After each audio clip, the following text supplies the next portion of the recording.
Ngasi thorong macam preside tapi ba pasal itu Profesor Andrew Kumar CPS mana nizam itu sampai itu amasung ada guest of honor mana nizam itu ba kau pergi orang orang jadi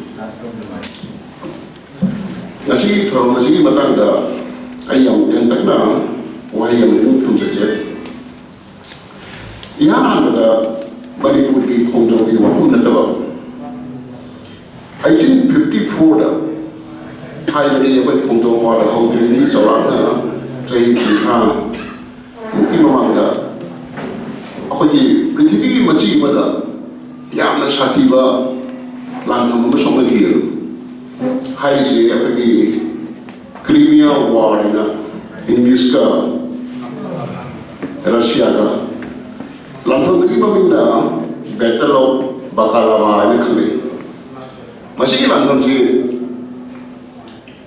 Inggris ki power poet Alfred Lord Tennyson na Charles the Light Brigade na apa ina pengang ini tentang betul.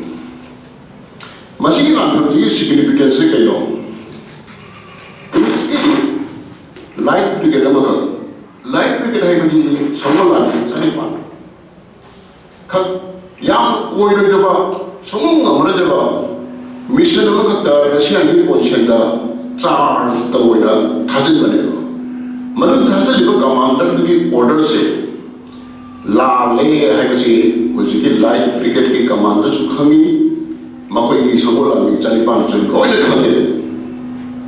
khange khana, lami lagi macam apa ina. Sirani khange khana, moi cari panjang. Mina nama tu suicidal mission ko bela, thousand ki charge tu. Aduga mi cari phagna, moi halaki.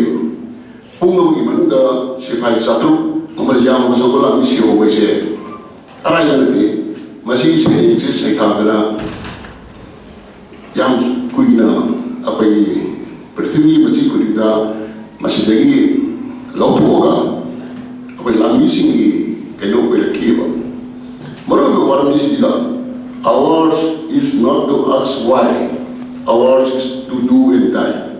Lami aku ini landra cumbra hari hangu hitar karte aku ini itu se pantoga sila pare cangna ada supaya hydrogen berarti macam ini lami singi moto oil laki mama macam oil.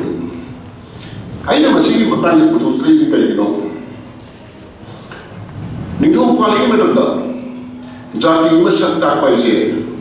Magi warrior class nanti, magi warrior class, warrior culture, warrior berarti ningkau berpengaruh dia. Apa yang sih? Japan ay beliau masih bincang berkata, magi backbone sekali dong, magi samurai culture, samurai lami, dan terkait samurai research. Nasi su India la Republik dia yang sudah nggak ada apa. Presiden yang malah kau dari India ini warrior classnya, lami dia, Air Force, Navy, kong lami, tanks. Masih apa India ini? Presiden orang punya muda, aku ini warrior class is in a backbone. Ada apa ini? 1891 ni Hongzhou War sudah. Nasi mereka yang berpuluh jadi. Big kerana amana jauh orang macam ni only superpower, imperial power, British ki against dah. Aku ni cuma nak kena kata, kuda tu kena meheba, rekod tu kena misi. Masih ni commander Numi Landrum. Aku ini sarkar je. Kalau bukti aku itu dari rekod sih, loh itu dari bukti nasi bukti masih contoh video. Telepon tu bukan ada arahan tu commander tu kali, arahan tu jaga kali, arahan tu Numi tu kali.